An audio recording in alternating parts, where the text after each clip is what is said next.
I'm Shalini B, working as Assistant Professor of Physics. In this video, I will discuss the topic for the session 28 for first sem BSc, which is under the chapter Rigid Bodies. The topic of this session is moment of inertia of a uniform bar having a rectangular area of cross section, then circular disc and annular ring. So before calculating the moment of inertia for different rigid bodies, the basic terms we have to know it moment of inertia and radius of gyration.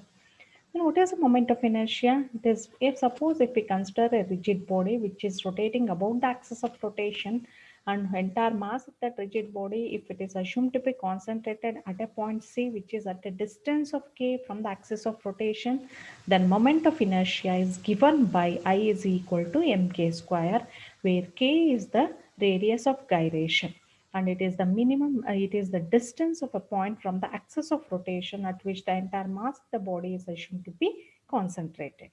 And capital M here represent the total mass of the body. Also, we have to know what is a parallel axis theorem. So in this whole session, we are using the both the parallel axis theorem and also the perpendicular axis theorem. Just I will state the parallel axis theorem and the perpendicular axis theorem, and I will mention the formulas for those theorems. So parallel axis theorem states that the moment of inertia of a body about any axis, it is equal to the sum of the moment of inertia of the body about the parallel axis through the center of gravity of the body and the product of its mass and the square of the distance between the two axes, and is given by I is equal to Ig plus mr square, where Ig is the moment of inertia of the rigid body about an axis passing through its center, m is the total mass of the body, and r is the separation between the two parallel axes, and I is the moment of inertia about any parallel axis. So this is the parallel axis theorem. Also, we require for this session the perpendicular axis theorem. So for or the statement for perpendicular axis theorem is, suppose if there are three axes which are mutually perpendicular, that means the two axes x and y are two mutually perpendicular axes. These two are going to intersect at a point O where the axis z axis passes, and this z axis is perpendicular to the plane of the lamina. If that is the case, then perpendicular axis theorem is given by Iz is equal to Ix plus Iy, where Iz is the moment of inertia of this plane lamina about the z axis, and Ix and Iy are the moment of inertia of the plane lamina about x and y axis respectively. So then, knowing all these terms, next we shall consider or we will calculate the moment of inertia of a uniform bar having rectangular cross section. So now consider a rectangular bar having a length L and have breadth P, and let G be the center of gravity of this rectangular bar, and let capital M represent the mass of the rectangular bar, and then the small m represent the mass per unit area of the rectangular bar. So let small m represent the mass per unit area of the rectangular bar. Then mass per unit area means mass divided by area of this rectangular bar is length into breadth. So m small m is equal to m by lb, or from this one what we can write is capital M is equal to small m into L into B. Consider this as equation 1. Next, we have to calculate the moment of inertia of this rectangular bar about different axes. So first case, we shall consider the case for an axis passing through its center and perpendicular to its length. That means we have to calculate the moment of inertia of a rectangular bar about an axis passing through its center and perpendicular to its length. Then let us represent the figure first. So now this is a rectangular bar which is having a length L and breadth B. Now consider an axis, that is a PQ, which passes through the center, and this axis is also perpendicular to the length of the rectangular bar. So about this axis PQ, now we have to determine the moment of inertia. So to calculate the moment of inertia for any rigid body, initially what we have to do is, whole rigid body we have to cut into small pieces. Then consider one of the piece in it, that is one of the element we have to choose. First, we have to calculate the moment of inertia of the one of the element about that particular axis. Then afterwards, we have to calculate the total moment of inertia of the entire rigid body about that axis. So first we have to consider the whole, let us assume that imagine that whole of the body, that is this whole rectangular bar is divided into verticals, are divided into vertical strips like this. There will be a number of vertical strips will be there from one end of the bar to the another end of the bar. Then in that one, consider one of the strip, that is a one element in that one. Let I have denoted that one element with the red color. So let this be one of the element which is considered, which is having a length dx and a breadth b, which is at a distance of x from the axis which we have chosen. So now the element which we have considered is at a distance of x from the axis PQ. Then next what we have to do is we have to calculate this moment of inertia about this axis PQ. To calculate moment of inertia, first what we have to calculate, initially we have considered mass per unit area in the previous slide, mass per unit area we have considered. So first for all the rigid bodies, whatever the small m we have considered, that is mass per unit area we have considered. So first we have to calculate the area of this element. Suppose if we have taken the small m as a mass per unit length, for any other previous session slide we have taken that one, the mass per unit length there for the thin rod which is having a negligible cross section. So here for this rectangular bar we have taken the mass per unit area as small m. So first we have to calculate the mass per unit area, that is the area of this element which is considered. So what is the area of this element means length into breadth. So then mass of the element will be small m into area of the strip. So length is how much dx and its breadth is b. So this is the area of this element. B into dx is the area of the element. Then what is the mass of the element means small m represent the mass per unit area. So per unit area mass is small m. For an area of b dx, what is the mass means it is equal to m into b into dx. So this is the mass of the element. So then after calculating the mass, what is the moment of inertia of this element means, that is I dash above the axis PQ, it is equal to mass multiplied by its distance from the axis, that is mb dx into x square. So you take this as equation number 1. After calculating the moment of inertia for a single element, we have to calculate the total moment of inertia of the rectangular bar about the axis PQ. For that one, we have to integrate this I dash between the limits. So here we have to construct the elements which lie from this extreme end to the up to the center only, because the axis lies at the center. So hence the limits which we have to take is minus L by 2 to plus L by 2. Therefore, total moment of inertia of the entire rectangular bar about PQ is given by IPQ is equal to minus L by 2 to plus L by 2 I dash. I dash is nothing but equal to MB x square into dx. So from equation 1, MB x square into dx is I dash. So integration of this one, we will get IPQ is equal to integration minus L by 2 to plus L by 2 MB x square into dx. If we integrate this one, what you will get is x square. If we integrate, it will be x cube by 3. Substitute the limits here. Then if we substitute the limits, what you will get is mbl cube by 12. So IPQ is equal to mbl cube by 12. Now L cube can be written as equal to L into L square. So m LB into L square by 12. But from equation 1, capital M is equal to m into L into B. So now these bracket terms is nothing but capital M.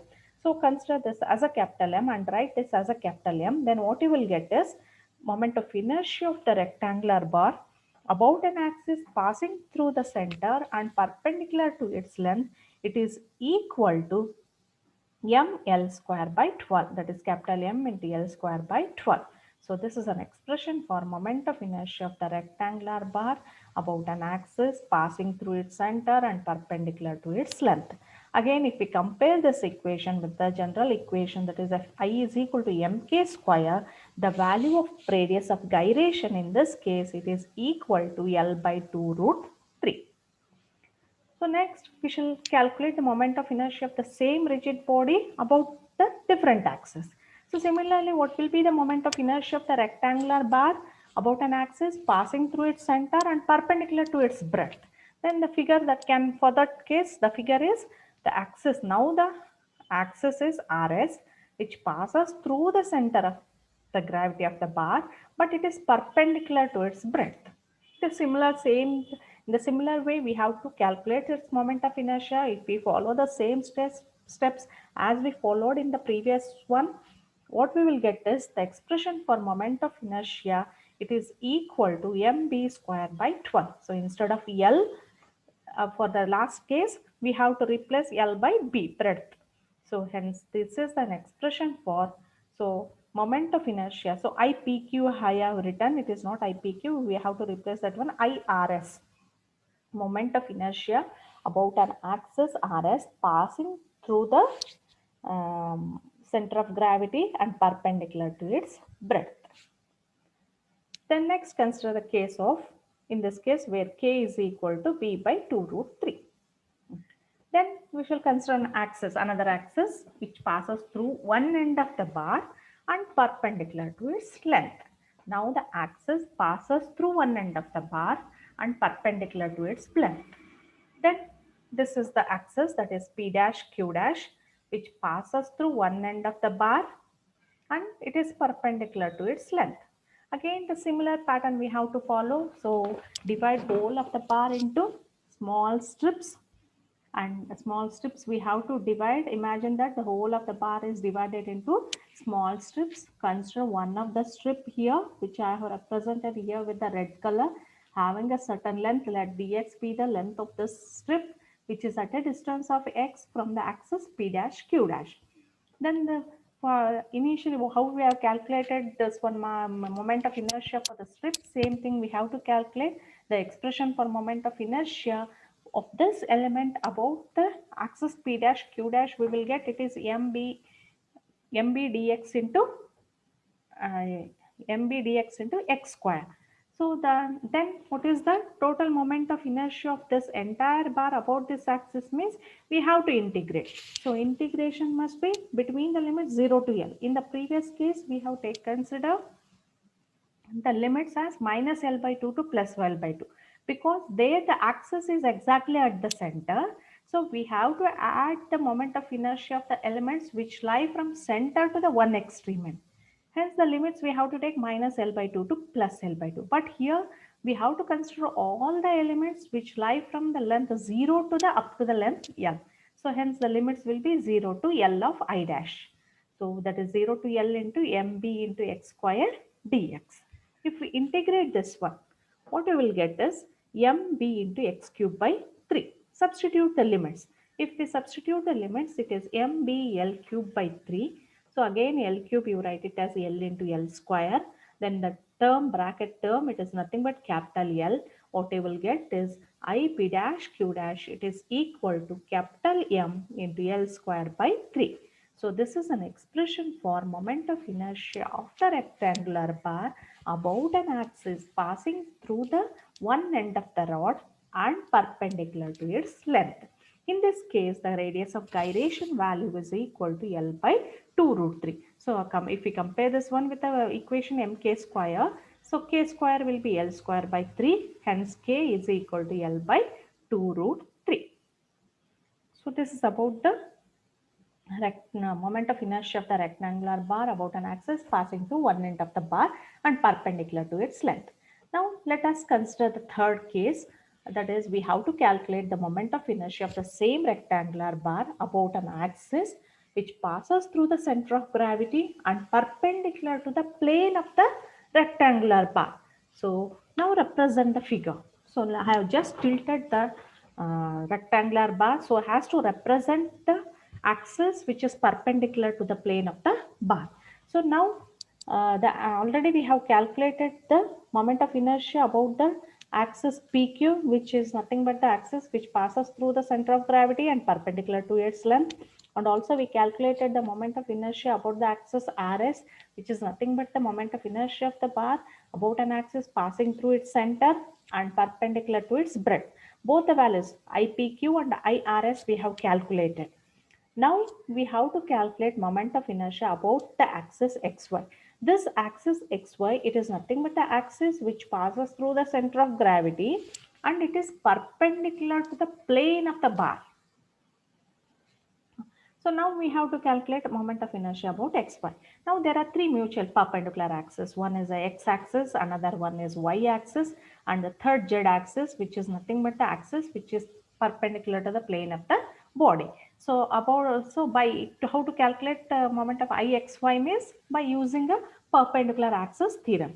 So by using perpendicular axis theorem, what is perpendicular axis theorem is Iz is equal to Ix plus Iy. So Iz means it is nothing but Ixy. IPQ is one of the x-axis and Iy means IRS. Substitute the values of IPQ and IRS. If we substitute that one, IPQ already we have calculated, that is ml square by 12, and IRS we have calculated, it is mb square by 12. So if we substitute and if we calculate the value, what we will get is moment of inertia of the rectangular bar about an axis passing through its center and perpendicular to its plane is m by 12 into L square plus p square. Then where in this case the radius of gyration value is equal to root of L square plus p square by 2 root 3. This is all about the moment of inertia of the rectangular bar in three cases, different cases. Then let us consider another rigid body, that is a thin circular disc. So we have to calculate the moment of inertia of a thin circular disc about different axes.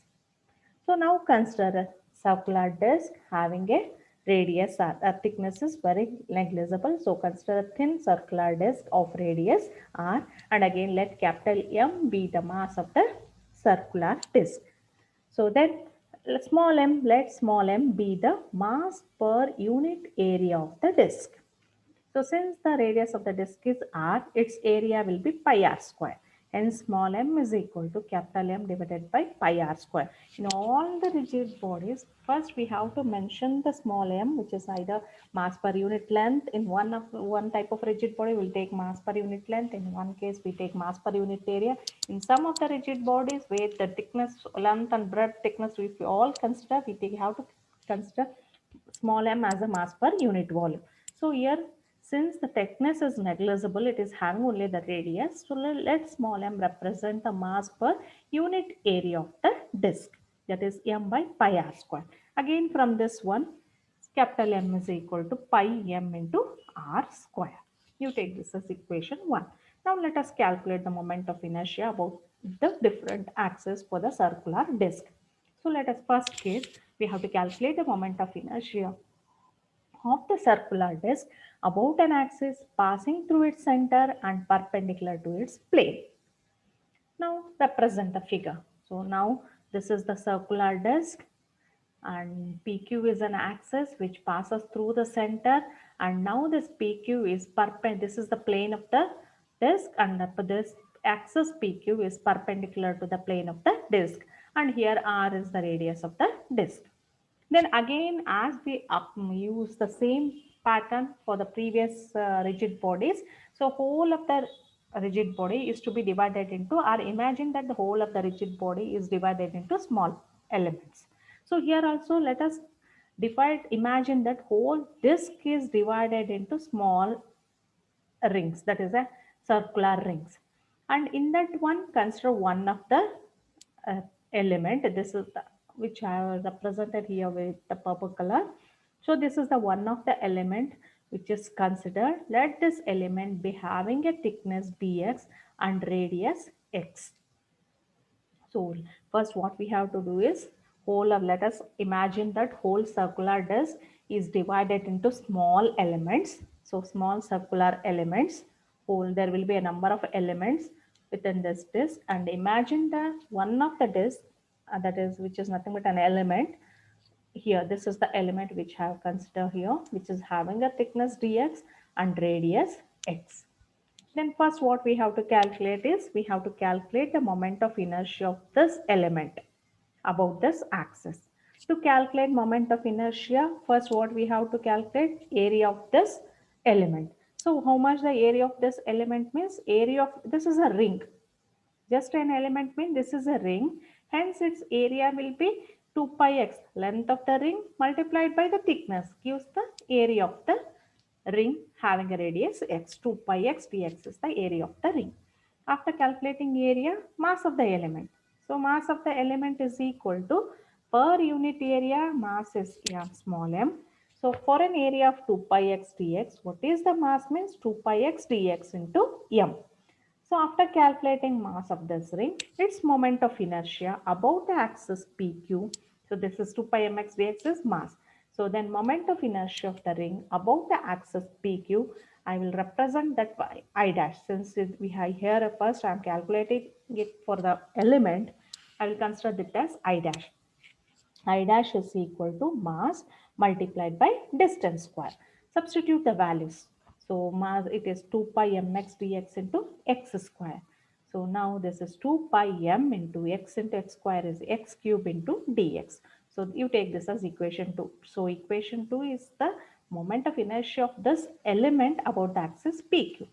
Then calculate the total moment of inertia of the circular disk means we have to integrate. So hence the total moment of inertia of the disk about the axis PQ will be integration between the limits. So in the previous figure, so we have to add the moment of inertia of all the circular rings which lie from the point O to the up to extreme end, that is up to the radius r.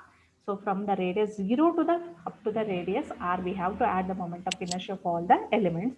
So hence we have to integrate between the limits 0 to r, I dash. Substitute I dash, it is 2 pi mx cube into dx. Integration on integration, what we will get is x cube means x to the power of 4 by between the limits 0 to 4. Then finally substitute the limits, it will be 2 pi m by 4 into r power 4. So pi m by 2 into r power 4. Again this r power 4 can be written as r square into r square. Then but we know that from equation 1, pi m r square, it is nothing but equal to capital M. So hence IPQ is equal to, this is capital M into r square by 2. So this is the moment of inertia of a circular disk about an axis passing through its center and perpendicular to its plane, where radius of gyration k is equal to r by root 2. Next, case 2, we have to calculate moment of inertia of the circular disk about its any of the diameter. So there are two diameters will be there. About any of the diameter, calculate moment of inertia. Then first represent the figure. So now this is a circular disk. AB is one diameter and CD is another diameter. About any of the diameter, we have to calculate the moment of inertia. So about any diameter, the moment of inertia value will be same. Let us assume that the moment of inertia about any of the diameter be I. So that is moment of inertia about AB, it is equal to moment of inertia about CD. Let that value be I. Then how to calculate that one means already we have calculated the moment of inertia about the axis. In the first case, we have calculated the moment of inertia about the axis PQ, which that PQ is nothing but the axis which is perpendicular to the plane of the disk and passing through the center, which is nothing but the z axis. So about the z axis we have already calculated, and these AB and CD are the two axes which are nothing but x and y axis. So that's how to calculate the moment of inertia about any of these two axes means use the perpendicular axis theorem. So by using perpendicular axis theorem, that is moment of inertia about axis perpendicular to the plane, which is nothing but IPQ we have calculated, it is equal to MI about AB plus MI about CD. Then moment of inertia about the axis PQ, which is equal to MR square by 2, which is equal to MI about AB is I, MI about AB is I. So I plus I. So if you can take this one, mr square by 2 is equal to 2i, or I is equal to, which is nothing but the moment of inertia about any of the diameter, it is equal to mr square by 4. So this equation 4 is the moment of inertia of the circular disc about any of the diameter where the radius of gyration value is r by 2.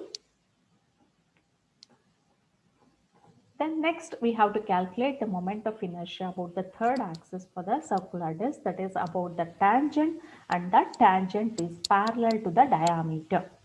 Then represent the figure. So now this is the diameter, AB diameter I have taken, and now we have to calculate the moment of inertia about this axis XY, which is a tangent which is parallel to the axis AB. Now axis AB and XY are the two parallel axes which are separated by a distance r, which is nothing but the radius of the circular disc. Now how to calculate this one moment of inertia about XY means by using a parallel axis theorem. So what is parallel axis theorem? Moment of inertia about xy, any axis, parallel axis, it is equal to Ig plus mr square. That is mr square plus moment of inertia about AB. Ig is nothing but moment of inertia about AB. So Ig plus mass multiplied by the square of the distance between the two parallel axes. Mass is m, separation between the two parallel axes is r square. So using this parallel axis theorem, we can calculate moment of inertia about the axis xy, which is nothing but equal to mr square is mr square plus mi about AB, about the diameter. In the previous case we have calculated it as mr square by 4, hence it is equal to 5 by 4 mr square. So Ixy is equal to 5 by 4 mr square. So this is all about the moment of inertia of the circular disc in 3 cases, where in this case the k value is root 5 by 2 into r. Then let us consider the last rigid body, that is a annular ring. So we have to calculate moment of inertia for an annular ring. So then represent the figure. First, what is an annular ring means? It is a circular disc. Within the circular disc, central small disc is removed, then which is nothing but an annular ring. So let this be an annular ring with the center O and small r be the inner radius and capital R represent the outer radius of the ring. And let capital M be the mass of the ring. Then again let small m represent the mass per unit area of the ring. That is capital M divided by area of the ring. Area of the ring means total disk pi r square minus of pi small r square, which is nothing but pi into r square minus r square.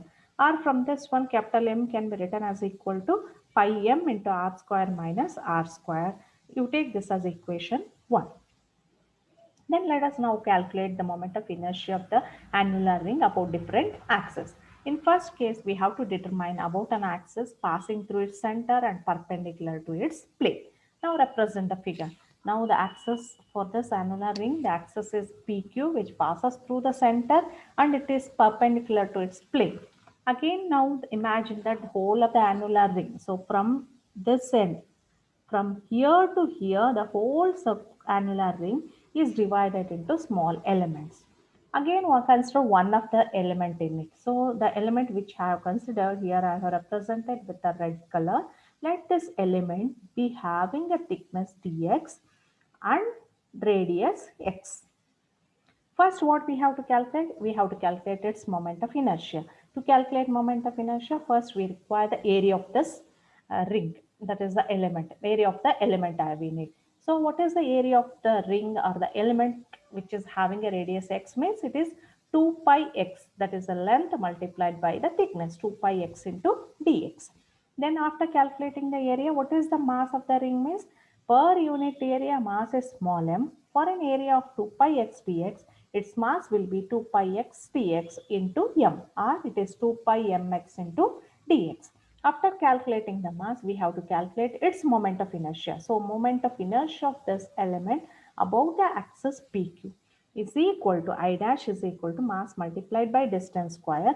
So mass of the element is 2 pi mx into dx into distance. Its distance from the ring distance from the axis PQ. So red colored element from the axis is x. So hence it is x square. That is I dash is equal to 2 pi m into x cube into dx. You take this as equation 2. After calculating moment of inertia for the single element, what is the moment of inertia of this annular ring for the whole rigid body? Means we have to integrate this one. Again, integration should be, we have to consider the elements which lie from the radius small r to the capital R radius. Hence, the integral limits will be small r to capital R of I dash. So if you calculate this one, so it is 2 pi m into only integration of x cube dx. It will be x power 4 by 4. Substitute the limits, that is r power 4 minus r power 4. Then you expand this one by using a square minus b square. If you expand this one, what you will get is pi m by 2 into r square minus r square into r square plus r square. But from the equation, earlier equation, it is mass per unit area. So pi m r square minus r square is capital M. So whole pi m into r square minus r square is substituted as capital M. If you substitute that one, it will be m into r square plus r square by 2. So moment of inertia of the annular ring about an axis PQ which is perpendicular to the plane of the ring is equal to m into r square plus r square by 2, where the k value is equal to root of r square plus r square by 2. So this is the calculation of moment of inertia for the annular ring in first case. Then let us consider the second case, or otherwise first note, if suppose if the in the annular ring, if whole of the ring, if r is equal to 0, small r, inner radius is equal to 0,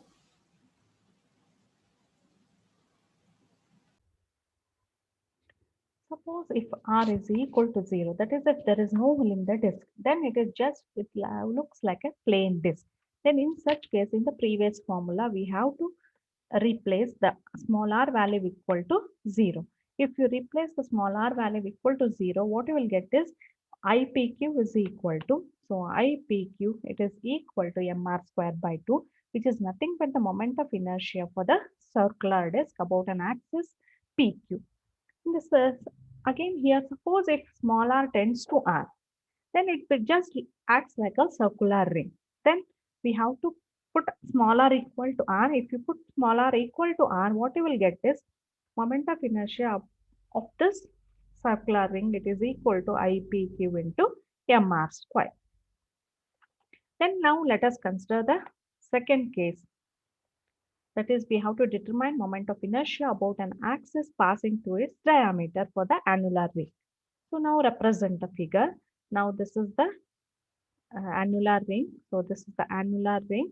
AB and CD are the two diameters and PQ is an axis which is perpendicular to the plane of the ring and passing through the center. Again, here the moment of inertia about AB and CD are same. Let that value be I.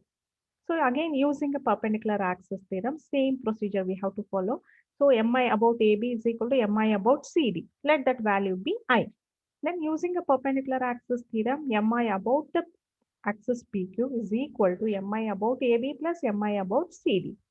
So already we have calculated the Mi about the axis PQ. Substitute that value. So then IPQ is equal to I plus I. Substitute the value of IPQ, which is nothing but equal to m into r square plus r square by 2. This we have already calculated in the first case, which is equal to 2 times of I. From this one, what is I? I is equal to m into r square plus r square by 4. This is nothing but the moment of inertia of the annular ring about any of its diameter, where the k value is equal to root of r square plus r square by 2. Then in the next case, we have to calculate moment of inertia of the annular ring about the tangent which is parallel to the diameter. Same thing what we have followed in for the circular disc, the same procedure we have to follow to calculate the moment of inertia. So again represent the figure. So this is the annular ring. So this is the AB you have represented. This is the diameter, and about this axis already in the second case we have calculated its moment of inertia. Now we have to consider a tangent, that is xy, which is parallel to the diameter AB. Now xy is the tangent parallel to the diameter which is at a distance of r from the axis AB.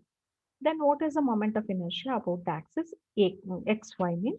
By using, now since these two are the parallel axes, we can use the parallel axis theorem. So by using the parallel axis theorem, moment of inertia about xy, it is equal to mr square plus mi about ab.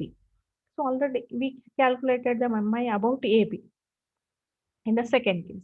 Substitute those values and mi about xy is equal to mr square plus mi about ab is m into r square plus r square by 4. Then if you calculate mr square plus remove the bracket mr square by 4 plus m into small r square by 4.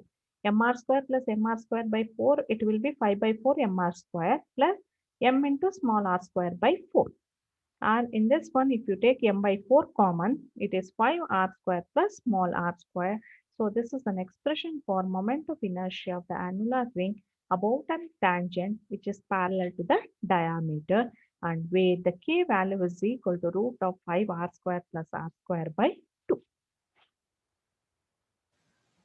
So this is all about the calculation of moment of inertia for the three rigid bodies. One is the first I have considered the rectangular bar having a uniform cross section, and the second rigid body I have calculated it for the circular disc, and the third rigid body I have considered is the annular ring. For all the three rigid bodies at about different axes, we have calculated the moment of inertia. So these are the books which I have referred for this calculation of the moment of inertia for different rigid bodies. Thank you.